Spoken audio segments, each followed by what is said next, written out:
നമസ്കാരം ഫ്രണ്ട്സ്, ഞാൻ നിങ്ങളുടെ സനിൽ പെരുന്തോട്ടത്ത് പുതിയ വീഡിയോയിലേക്ക് എല്ലാവർക്കും സ്വാഗതം. നമ്മളിൽ 99% പേരും സ്കൂളിലും കോളേജിലും ഓഫീസിലും എല്ലാം ഉപയോഗിച്ചിരുന്ന ഒരു പ്രോഡക്റ്റ് നിർമ്മിക്കുന്ന കമ്പനിയെക്കുറിച്ചാണ് ഇന്ന് നമ്മൾ സംസാരിക്കുന്നത്. ആ ഉൽപ്പന്നം മറ്റൊന്നുമല്ല, ഫ്ലെയർ പേനകളാണ്. ഫ്ലെയർ റൈറ്റിംഗ് ഇൻഡസ്ട്രീസ് എന്ന കമ്പനി ഇത് IPO ആയിട്ട് വന്നിരിക്കുകയാണ്. നവംബർ 22 മുതൽ 24 വരെയാണ് ഈ IPO ഓപ്പൺ ആയിരിക്കുന്നത്. 593 കോടി രൂപയ്ക്കാണ് അവർ ഈ ഇഷ്യൂ നടത്തുന്നത്. അതിൽ 292 കോടി രൂപ ഫ്രഷ് ഓഹരികളാണ്, ബാക്കി 301 കോടി രൂപയാണ് ഓഫർ ഫോർ സെയിലായിട്ട് വരുന്നത്. ഈ കമ്പനിയെക്കുറിച്ച് പറയുമ്പോൾ റൈറ്റിങ്ങിന് വേണ്ടിയിട്ടുള്ള പേനകൾ, അതുമാത്രമല്ല സ്റ്റേഷനറി ഉൽപ്പന്നങ്ങളും നിർമ്മിച്ചിരുന്ന ഒരു കമ്പനിയാണ്. ഇപ്പോൾ അവർ കുറച്ച് ഡൈവേഴ്സിഫൈ ചെയ്ത് ഹോം അപ്ലയൻസസും സ്റ്റീൽ ബോട്ടിൽസും കാസറോൾ അങ്ങനെയൊക്കെയുള്ള വസ്തുക്കളുടെ നിർമ്മാണത്തിലേക്ക് കൂടി തിരിഞ്ഞിരിക്കുകയാണ്. എന്തായാലും ഈ കഴിഞ്ഞ മാസം തന്നെ അവർ ഒരു പ്രീ പ്ലേസ്മെൻറ്റ് നടത്തിയിട്ടുണ്ട്. 73 കോടി രൂപയ്ക്ക് ഉള്ള ഓഹരികൾ വൊളറാഡോ വെഞ്ചർ പാർട്ട്നേഴ്സ് എന്ന് പറയുന്ന ഒരു ഫണ്ടിന് അവർ പ്രീ പ്ലേസ്മെൻ്റ് ആയിട്ട് കൊടുത്തിട്ടുണ്ട്. 304 രൂപയ്ക്കാണ് അവർ ആ ഇഷ്യൂ നടത്തിയത്. എന്തായാലും അത് നടന്നില്ലായിരുന്നെങ്കിൽ ഇപ്പോൾ 292 കോടിയുടെ ഫ്രഷ് ഓഹരികൾ എന്നുള്ളത് അത് 365 കോടി രൂപയ്ക്കുള്ളതാകുമായിരുന്നു. ഇപ്പോൾ 73 കോടി രൂപ അവർ ആദ്യമേ തന്നെ ഈ മാസം തുടക്കത്തിൽ തന്നെ സമാഹരിച്ചതുകൊണ്ട് അതുണ്ടായില്ല. ഇപ്പോൾ 593 കോടി രൂപയ്ക്കുള്ള ഇഷ്യൂ ആണ് നടത്തുന്നത്. എന്തായാലും നമുക്ക് ഈ ഇഷ്യൂവിൻ്റെ കൂടുതൽ വിശേഷങ്ങളിലേക്ക് കടക്കാം.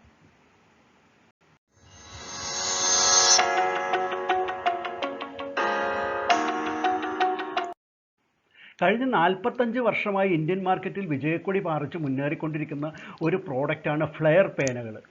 ഫ്ലെയർ പേനയ്ക്ക് പുറമെ ഇപ്പോൾ വിവിധ തരത്തിലുള്ള ബ്രാൻഡുകൾ കൂടി അവർ രംഗത്തിറക്കിയിട്ടുണ്ട്. അതിലൊന്നാണ് ഹൗസർ എന്നുള്ളത്. ഫ്ലെയറും ഹൗസറും വളരെ മികച്ച രീതിയിൽ മുന്നേറിക്കൊണ്ടിരിക്കുന്നു. അത് കൂടാതെ പുതുതായിട്ട് 2 പ്രോഡക്റ്റുകൾ കൂടി ആ രംഗത്തേക്ക് വന്നിട്ടുണ്ട്. അതാണ് സൂക്സ് ഒന്ന്, അത് കൂടാതെ പിയറിക്കാർഡിൻ എന്നുള്ളത്. അപ്പോൾ സൂക്സ് ഒരു മിഡ് പ്രീമിയം പേനയും സ്റ്റേഷനറി സാധനങ്ങളുമാണെങ്കിൽ പിയറിക്കാർഡിൻ എന്നുള്ളത് വളരെ പ്രീമിയം പ്രോഡക്റ്റുകളാണ്. അപ്പോൾ ഈ സ്റ്റേഷനറി ഐറ്റംസും പേനകളും ഒക്കെ ആയിട്ട് 699 ഡിഫറെൻറ്റ് പ്രോഡക്ട്സാണ് ഇപ്പോൾ കമ്പനി രംഗത്തിറക്കിയിട്ടുള്ളത്. അതിൽ ഹോം അപ്ലയൻസസും സ്റ്റീൽ ബോട്ടിൽസും കാസറോൾസും എല്ലാം ഉൾപ്പെടുന്നുണ്ട്. പിന്നെ മറ്റൊരു പ്രത്യേകത, കോർപ്പറേറ്റുകൾക്ക് വേണ്ടിയിട്ടുള്ള കസ്റ്റമൈസ്ഡ് ആയിട്ടുള്ള ഗിഫ്റ്റ് പാക്കറ്റുകൾ, അത് പേനയാണെങ്കിലും മറ്റ് പ്രോഡക്റ്റുകളാണെങ്കിലും കസ്റ്റമൈസ്ഡ് ആയിട്ടുള്ള പ്രോഡക്റ്റുകൾ കോർപ്പറേറ്റുകൾക്ക് വേണ്ടി തയ്യാറാക്കുന്ന ഒരു രീതി കൂടി കമ്പനിക്കുണ്ട്. ഇക്കഴിഞ്ഞ വർഷത്തെ ധനകാര്യ വർഷത്തെ കണക്ക് വെച്ച് നോക്കുകയാണെങ്കിൽ 1303 ദശലക്ഷം യൂണിറ്റ് പേനകളാണ് ഈ കമ്പനി വിറ്റഴിച്ചിട്ടുള്ളത്. അതിൽ 975.3 മില്യൺ യൂണിറ്റുകൾ അല്ലെങ്കിൽ 74.82% അവർ വിറ്റഴിച്ചിട്ടുള്ളത് ഇന്ത്യയിൽ തന്നെയാണ്. ബാക്കി 328.3 ദശലക്ഷം യൂണിറ്റുകൾ വിറ്റഴിച്ചിട്ടുള്ളത് മറ്റ് രാജ്യങ്ങളിലാണ്. എക്സ്പോർട്ടായിട്ട് പോയിട്ടുണ്ട് 25.18%. മാത്രമല്ല, മറ്റൊരു കാര്യം എടുത്തു പറയേണ്ടത്, കമ്പനിയുടെ ഇമ്മീഡിയറ്റ് ആയിട്ടുള്ള കോമ്പറ്റീറ്റേഴ്സ് ആയിട്ടുള്ള ഡോംസ്, കാമലിൻ, ലിങ്ക്, ലെക്സർ ഇങ്ങനെയൊക്കെയുള്ള പേനകളും ഒക്കെ ആയിട്ട് കമ്പയർ ചെയ്യുമ്പോഴത്തേക്കും ഒരു ലാർജസ്റ്റ് ഡിസ്ട്രിബ്യൂഷൻ നെറ്റ്വർക്ക് കമ്പനിക്കുണ്ട് എന്നുള്ളതാണ് എടുത്തു പറയേണ്ട ഒരു കാര്യം. പ്രമുഖ റേറ്റിംഗ് ഏജൻസി ആയിട്ടുള്ള ക്രിസിൽ പറയുന്നത് 7700 ഡിസ്ട്രിബ്യൂട്ടേഴ്സ് അല്ലെങ്കിൽ ഡീലേഴ്സ് കമ്പനിക്കുണ്ടെന്നുള്ളതാണ്. പിന്നെ അത് കൂടാതെ 3,15,000 ഹോൾസെയിലേഴ്സ് അല്ലെങ്കിൽ ഹോൾസെയിലേഴ്സും റീറ്റെയിലേഴ്സുമായിട്ട് കമ്പനിക്ക് കഴിഞ്ഞ വർഷത്തെ കണക്ക് വെച്ച് നോക്കുകയാണെങ്കിൽ ഉണ്ട്. ഇനി കമ്പനിയുടെ പ്രധാനപ്പെട്ട പ്രൊമോട്ടേഴ്സ് 2 പേരാണ്.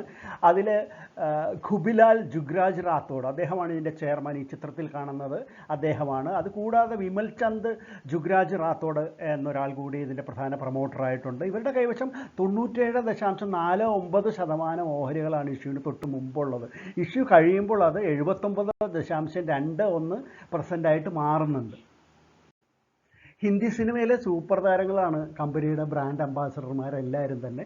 അവരുടെ പരസ്യങ്ങളും വളരെ രസകരമായിട്ടുള്ളതാണ്. 11 മാനുഫാക്ചറിങ് യൂണിറ്റുകളാണ് കമ്പനിക്ക് ആകെ ഉള്ളത്. അതിൽ പ്രധാനപ്പെട്ടത് വൽസാദ് ഗുജറാത്തിലുള്ളത്, അതുപോലെ തന്നെ മുംബൈക്കടുത്ത് നായ്ഗാവോൺ, പിന്നെ യൂണിയൻ ടെറിട്ടറി ആയിട്ടുള്ള ദാമൻ, പിന്നെ ഉത്തരാഖണ്ഡിലെ ഡെറാഡൂൺ, ഇതെല്ലാമാണ് പ്രധാന ഉൽപ്പാദന കേന്ദ്രങ്ങൾ. ഈ കമ്പനിയുടെ പ്രത്യേകത, ഈ കമ്പനിക്ക് 5899 എംപ്ലോയീസ് ഉള്ളതിൽ 56% സ്ത്രീകളാണ് എന്നുള്ളതൊരു വലിയ പ്രത്യേകതയാണ്. ഇനി പുതിയ ഓഹരികളുടെ വിൽപ്പന വഴി ലഭിക്കുന്ന 292 കോടി രൂപ അവർ ചിലവാക്കാൻ ഉദ്ദേശിക്കുന്നതിൽ പ്രധാനമായിട്ടും അവരുടെ വൽസാഡിലുള്ള ഒരു പുതിയ യൂണിറ്റ് വരുന്നുണ്ട് ഗുജറാത്തിൽ. ആ യൂണിറ്റിന് വേണ്ടിയിട്ട് ഒരു 56 കോടി രൂപ ചിലവാക്കാൻ ഉദ്ദേശിക്കുന്നുണ്ട്. അതുകൂടാതെ കമ്പനിയുടെ സബ്സിഡിയറികളായിട്ടുള്ള FWEPL എന്നും FCIPL എന്നും പറയുന്ന 2 സബ്സിഡിയറി കമ്പനികളുണ്ട്. അവർക്ക് വേണ്ടിയിട്ട് അവരുടെ ക്യാപിറ്റൽ എക്സ്പെൻഡിച്ചറിന് വേണ്ടിയിട്ട് 163.75 കോടി രൂപ ചിലവാക്കാൻ ഉദ്ദേശിക്കുന്നുണ്ട്. അതുകൂടാതെ ഇവരുടെ തന്നെ ചില പേയ്മെൻറ്റ്സുകളും കടബാധ്യതകളും എല്ലാം തീർക്കുന്നതിന് വേണ്ടിയിട്ട് ഒരു 43 കോടി രൂപ അങ്ങനെ മാറ്റിവെക്കുന്നുണ്ട്. ബാക്കി തുകയാണ് അവർ ജനറലായിട്ടുള്ള കോർപ്പറേറ്റ് ആവശ്യങ്ങൾക്ക് വേണ്ടി വിനിയോഗിക്കുമെന്ന് പറഞ്ഞിട്ടുള്ളത്. ഫ്ലെയർ റൈറ്റിംഗ് ഇൻഡസ്ട്രീസിൻ്റെ ഫിനാൻഷ്യൽ കണക്കുകൾ വളരെ പ്രോത്സാഹനജനകമായിട്ടുള്ള ഒന്ന് തന്നെയാണ്. 2021 297.99 കോടി രൂപയായിരുന്നു അവരുടെ റവന്യൂ എങ്കിൽ അത് ക്രമമായിട്ട് വർദ്ധിക്കുകയാണ്. 2022 അത് 577.4 കോടിയായിരുന്നു. അടുത്ത വർഷം, അതായത് 2023 942.66 കോടി രൂപയായിട്ട് വർദ്ധിച്ചിട്ടുണ്ട്. നെറ്റ് ഇൻകം ആണെങ്കിൽ 2021 1.18 കോടി രൂപ മാത്രമേ ഉള്ളൂ. എന്താണെന്ന് നമുക്കറിയാം. അവരുടെ പൊട്ടൻഷ്യൽ ക്ലയൻസ് എല്ലാം തന്നെ, ഉപഭോക്താക്കളെല്ലാവരും തന്നെ ഐഡിയലായിരിക്കുന്ന ഒരു സമയമായിരുന്നു. വിദ്യാർത്ഥികളും ഓഫീസ് ഗോയേഴ്സും എല്ലാം തന്നെ. ആ സമയത്താണ് 1.18 മാത്രമായിരുന്നു അവരുടെ നെറ്റ് ഇൻകം എങ്കിൽ അടുത്ത വർഷം അത് 55.33 ഉയർന്നിട്ടുണ്ട്. പിന്നെ 2023 117.94 കോടി രൂപയാണ് അവരുടെ അറ്റാദായം. അടുത്ത കോളത്തിൽ കാണുന്നത് ക്വാർട്ടർലി ഫസ്റ്റ് ക്വാർട്ടറിൻ്റെ റിസൾട്ടാണ് 2024.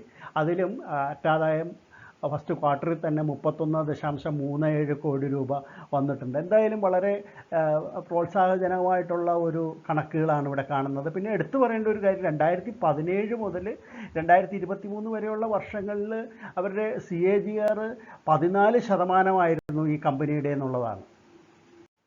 ഇനി കീ പെർഫോമിംഗ് ഇൻഡിക്കേറ്റേഴ്സ് നോക്കുകയാണെങ്കിൽ EPS 12.66 പി റേഷ്യോ ബേസിക് 22.75 24.01. പിന്നെ return on net worth 31.17%, NAV 46.9 per ഷെയറുമാണ്. ഇനി പിയർ കമ്പാരിസൺ നോക്കാം. പിയർ കമ്പനികൾ നോക്കുകയാണെങ്കിൽ അവരുടെ ബേസിക് ആയിട്ടുള്ള EPS കൂടി നോക്കുകയാണെങ്കിൽ ഫ്ലെയർ റൈറ്റിംഗ് ഇൻഡസ്ട്രീസിൻ്റേത് 12.66 അവരുടെ പിയർ കമ്പനികൾ. ലിങ്ക് ഇന്ത്യ ലിമിറ്റഡ് അത് 25.15. പിന്നെ കോക്കിയോ കാമലിൻ ലിമിറ്റഡ് 2.44 അവരുടെ ബേസിക് EPS. പിന്നെ സെലോ വേൾഡ് ലിമിറ്റഡ്, നമ്മൾ ഈ അടുത്ത ദിവസങ്ങളിലായിരുന്നു അവരുടെ ലിസ്റ്റിംഗ് എല്ലാം, അത് 13.65 അവരുടെ EPS കാണുന്നത്. അപ്പം മാത്രമല്ല, ഇനിയിപ്പോൾ ലീഡ് മാനേജേഴ്സിൻ്റെ കാര്യം നോക്കാൻ നുവാമ വെൽത്ത് മാനേജ്മെൻറ്റ്, ആക്സിസ് ക്യാപിറ്റലുമാണ്. രജിസ്ട്രാർ ലിങ്ക് ഇൻ ടൈം ഇന്ത്യയും. ഇനി നമുക്ക് ഫ്ലെയർ റൈറ്റിംഗ് ഇൻഡസ്ട്രീസിൻ്റെ ഇഷ്യൂ ഡീറ്റെയിൽസ് ഒറ്റ നോട്ടത്തിലൊന്ന് പരിശോധിക്കാം. ഡേറ്റ് 22 മുതൽ 24 വരെയാണ് നവംബർ മാസത്തിൽ ഇഷ്യൂ ഓപ്പൺ ആയിരിക്കുന്നത്. ഇനി പ്രൈസ് ബാൻഡ് 288 രൂപ മുതൽ 304 രൂപ വരെയാണ്. ഇതൊരു ഫുള്ളി പ്രൈസ്ഡ് ഓഹരി തന്നെയാണ്. ഇതിൽ 304 എന്നുള്ള അപ്പർ ബാൻഡിനെ കുറിച്ച് പറയുമ്പോൾ നമ്മൾ ഓർക്കേണ്ട ഒരു കാര്യം, ഈ അടുത്ത ദിവസങ്ങളിലാണ് അവരൊരു പ്രീ ഇഷ്യൂ പ്ലേസ്മെൻറ്റ് നടത്തിയത്. ഒളറാഡോ വെഞ്ചർ പാർട്ട്നേഴ്സ് എന്ന് പറയുന്ന കമ്പനിക്ക് 73 കോടി രൂപയ്ക്കുള്ള ഓഹരികൾ അവർ ഒരു പ്രീ ഇഷ്യൂ പ്ലേസ്മെൻറ്റ് നടത്തിയത് 304 രൂപയ്ക്കായിരുന്നു വിജയകരമായിട്ട് നടത്തിയത് എന്ന് നമ്മൾ ഓർത്തിരിക്കണം. ഇതിൽ ഫ്രഷ് ഇഷ്യൂ 292 കോടി രൂപയ്ക്കുള്ളതാണ്. ഓഫർ ഫോർ സെയിലാണ് 301 കോടി രൂപയ്ക്കുള്ളത്.